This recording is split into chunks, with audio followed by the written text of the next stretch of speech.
Hello everyone and welcome to my channel. In this video I'm going to review and discuss the Harry Potter movies. You know, when I was a kid I liked the Harry Potter movies.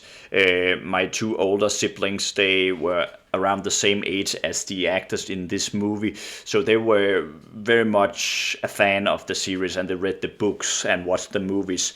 I was a bit too little to read the books, so I just enjoyed the movies.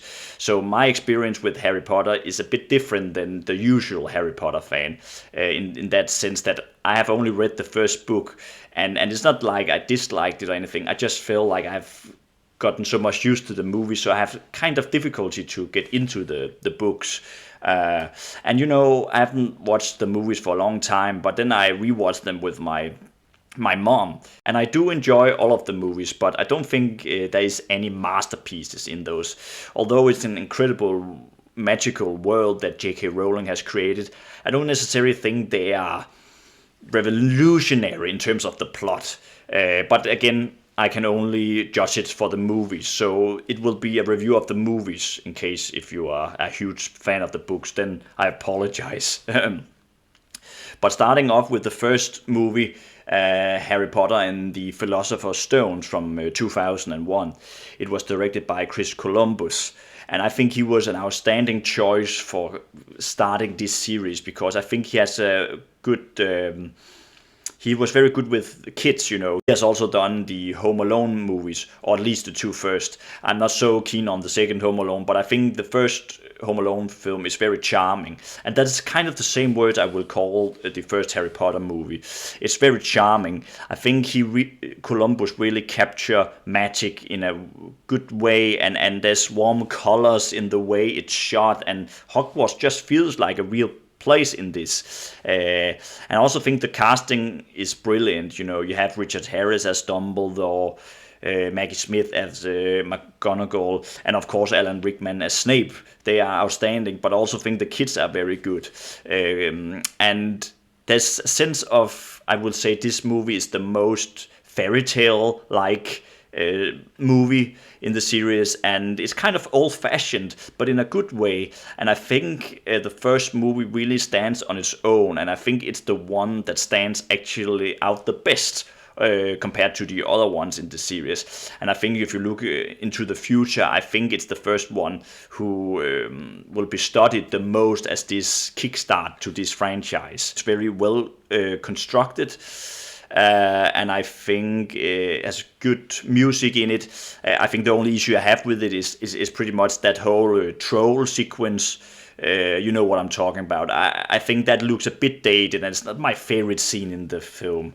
But that's the only issue I have with it. And going to the second movie, Harry Potter and the Chamber of Secrets, it was released in 2002 and also directed by Chris Columbus. Here I feel the movie is too long and too convoluted.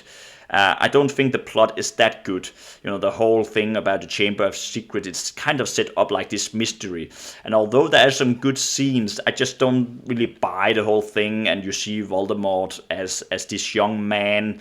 And then you find out in the later movies that it's kind of a horror crux, or what it's called. But I don't really think it works in this. And the structure, you know, I admire the structure of the first film. And it's not to say it's a bad structure for the second movie. I just think it's a bit too repetitive. It feels too similar to the first movie. But they have too much action in it. Perhaps it's better made in terms of the visual effects, but it doesn't work as well. I did quite enjoy this when I was a child, and I still find it charming, and I think the Hogwarts school still looks very magical, and I still think Chris Columbus's portrayal of Hogwarts is the best in the whole series. It's just I don't really care that much for this movie, and I don't like the Quidditch match either. I think it's too long. I'm not a huge fan of Quidditch, I have to admit, but I think in the first movie, I think it's a bit more. It feels more new because it's the first time, so there's this original feeling. But here it just feels a bit of the same, you know. Going to Harry Potter and the Prisoner of Azkaban, and this movie was directed by Alfonso Cuarón, Mexican director. He is sort of the most the recognize of all the directors afterwards. He has directed, Children of Men, Gravity, Roma, and before this Harry Potter movie, he also directed Utumama Tambiang, which is a very, very good film, I feel. He's a very, very good director, I think, and he has great style, and you can definitely see in this film that it's the most cinematic of all of the Potter movies. I think it's quite good.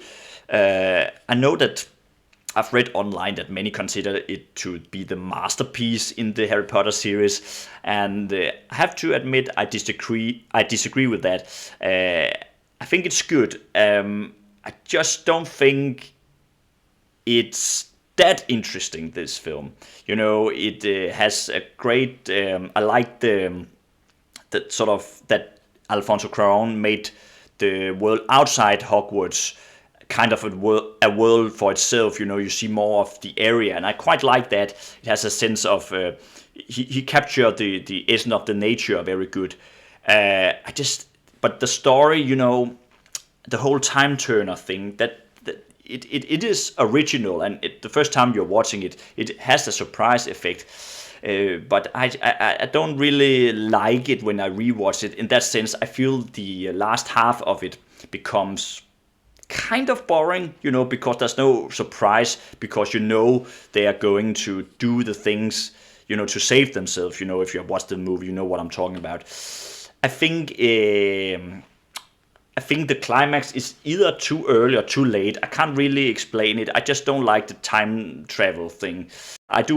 One thing I would praise the film is I kind of like the new supporting cast. Michael Gambon, the new Dumbledore, Gary Oldman as Sirius Black, and the actor who plays the professor, the new professor, he's very good also.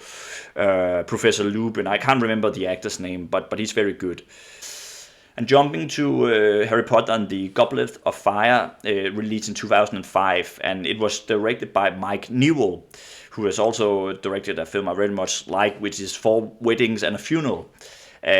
He's not as cinematic as Cuarón, I think, and you can definitely see it's a bit. Has the same quality of the visual storytelling. But overall, I think it's one of the best movies in the series. I kind of like the whole idea that in this it's becoming very dark, and it's the most terrifying of all the Potter movies, I feel. There's a sense of darkness over it right from the beginning, and it really explores death also in this film. That's quite heavy, and the whole Voldemort's return in the end, I think it's very well handled. Also the way that Ralph Fiennes, he sort of touched himself on the head. It's very well done. Good actors also in this, and the whole wizard tournaments, I can't remember how you pronounce it. It's quite thrilling, I think. If I have an issue with it, is perhaps some of the characters are a bit too over the top. I think some people don't really like Dumbledore in this film. He's too angry, and although I don't necessarily dislike Michael Gambon's performance, I do kind of see what some people mean, because suddenly he's very angry and very expressive. And you also have the one who plays Barty Crouch Jr. He's also very over the top when he has his scenes. So perhaps it's a bit more in your face in some aspects, but I still think it's a very, very good film, and I quite like the humor also in this. When there's the whole ball, the winter ball sequence, I really think that is some of the best scenes in the whole series. Then going to the Order of the Phoenix, I think it was from 2007, and it was directed by David Yates, and he directed the rest in the series. I think sort of David Yates' approach is to be a bit more realistic, but I think he sometimes loses a bit, that magic quality that the other ones have. I think he's very good with the actors, David Yates. I think he gives, in his films, you can definitely see some of the best acting performance. And you also see, I think this is perhaps Daniel Radcliffe's best performance as Harry in this. You can definitely feel that he's more isolated in this film. And also at the end when Sirius Black dies. I think there's some moving scenes there. My issue with it, I don't think the movie is that captivating. I think compared to Goblet of Fire, which is very thrilling, I think this is a step down in that sense. We get a new teacher on the school, is it Umbridge she's called? She's a very good actress, don't get me wrong, but I feel some of the scenes becomes a bit too repetitive and uninteresting. I quite like the end battle between Voldemort and Dumbledore, very well handled, but I think the towards the climax, I think the movie's a bit of a mess, really. And there's all these scenes where you see inside Harry's head to get this psychological feeling, and you can feel that he's connected to Voldemort. It works in some sequence, but I think also it becomes too much, and it's very fast edited, and I think it becomes a bit distracting in the end. Going to the Half-Blood Prince from 2009, I think it's better than The Order of the Phoenix. I think it's more patient. There isn't so much of this quick editing as The Order of the Phoenix, and that I quite like. You see more scenes that can breathe a bit more. Also, when Jim Broadbent is the new teacher at the school, you have some good scenes with him. I think he really fits into this world, and I quite like him. I also think it's a very, very good film for Dumbledore, and Michael Gambon is really terrific in this. I really think he deserves credit. I know some people really don't like him as Dumbledore, but I think he's very good, especially in this one. And there's some very moving scenes with him and Harry in the end, I think. And you can also feel that tension that happens when Snape kills Dumbledore. I think it's really well handled, and also Malfoy in this film. I can't remember the actor who plays Malfoy, but he's quite good actor. And in the previous films, I think he's very much a bully, and it's fine that he's this bully on the school, but it also he becomes almost too one-dimensional. But here you can see that there's some conflicted emotions in him, and I quite like the actor's portrayal of Malfoy in this. Jumping to the first part of the Deathly Hallows, I really like the first part of the Deathly Hallows. I think it's one of the best, and I really prefer it compared to the second part. What I like about the Deathly Hallows Part 1 is, I think it's the most mature of all of the films, really. You really get a sense of the characters in that, they have good interactions, good actings, but I also think it has a moment where it can breathe a lot, but it's still quite dark, this film, and there's some thrilling scenes. And I think it has some beautiful moments. There's this scene where you sort of, or what's called, when you see that story about, the older wand, and is it the Resurrection Stone? I can't really remember what it's called, but where it's sort of suddenly changed to animation, and you are getting told this magical story from the past. I really think that is one of the best scenes in the whole film. It's kind of abstract, but beautifully made. And I remember watching that in cinema. I was 10 years old when I watched this in cinema, I think. And I remember that scene to be very striking. The whole sequence near the end when Dobby dies, the house elf. Very moving and sad, although it's really made by animation, Dobby, you really feel for this house elf. I think it's one of my favorite death scenes in the series, because it just really hurts you. But yeah, dark film with a few humor sequence here and there, but really the most mature of all of the Potter films, I feel. Then jumping to the last path, and it's not to say that the last path is bad, but it becomes too predictable, I have to say. And I I kind of have felt that since I watched it in cinema back in 2011. I think it's, they want it to be epic, big battles and death and dark scenes, but it's kind of I don't know. It doesn't really move me that much, except the whole sequence with Snape. When there's the revelation with Snape that he in fact has in his whole life he has loved Harry Potter's mom. I think that scene is very, very well done and well edited and quite beautifully in terms of the music that's played there. That is very moving, and Snape's death is also quite good.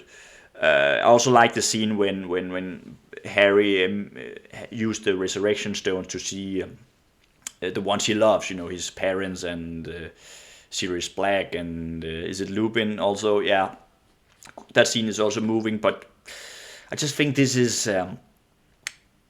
I've seen this before, other franchises in the Lord of the Rings and the original Star Wars films. It also has the big battles, and I don't really like big battles. It bores me. I have to admit, it's not interesting for me. Yeah, I think the movie is very messy, and the whole fight between Voldemort and Harry in the end, when they are flying around Hogwarts, when it's look very dated. I feel when in the animation, it's almost like the whole Hogwarts sequence, the battle. It feels like it's very much CGI. You don't get a sense of the school anymore. And of course, I understand you have to use special effects, but the older films really managed to get the sense that Hogwarts was a real place. But here, I feel like it's. Doesn't feel that real to me. It feels artificial. So if I have to pick my least favorite, I would say the Deathly Hallows Part 2 is perhaps my least favorite. Together with the Chamber of Secrets, I think. But I think I prefer Chamber of Secrets because at least I have some nostalgic feelings towards it, and I think the magic works better. The school feels more like a wizard school,